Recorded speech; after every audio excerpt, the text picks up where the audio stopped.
नमस्कार. श्री ब्रह्मचैतन्य महाराज गोंदवलेकर. प्रवचने सार. 31 मे. भगवंताला शरण जावे.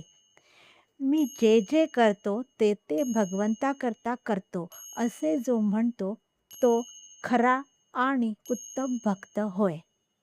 कर्तेपणा घालवायला उत्तम भक्त व्हावे लागते. भगवत प्राप्तीशिवाय दुसरे काहीही नको असे वाटणे हे भक्ताचे लक्षण आहे. चांगले कार्यसुद्धा बंधनाला कारणीभूत ठरते.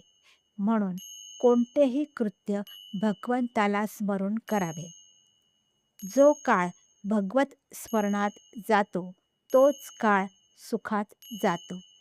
मी पणा टाकल्याशिवाय गुरु आज्ञा पाळता येत नाही.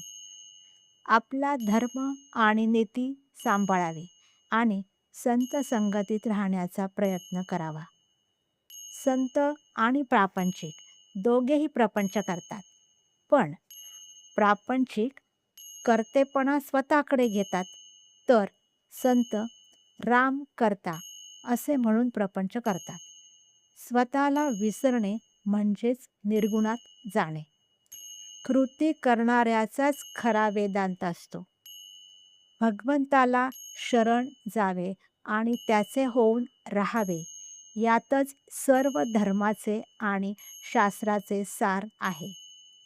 देहातून व मनातून आपण निराळे आहोत म्हणून नाम घेत तसे वेगळे राहण्याचा प्रयत्न करावा. जे कशानेही साधत नाही ते नामाने साधते, म्हणून नाम घेत रहा, आनंदात रहा. धन्यवाद.